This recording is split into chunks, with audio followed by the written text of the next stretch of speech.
Alright, it's October 14th, Saturday. Solar eclipse is happening. It's still kind of dark out here. I know you guys probably can't see that, but this is the sun. That little circle thing is a glare.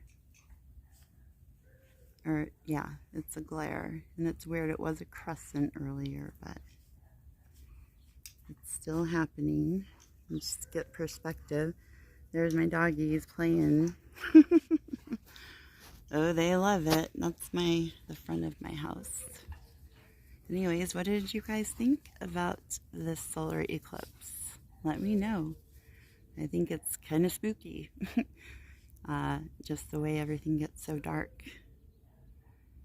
Anyways, guys, I will check you later. Bye.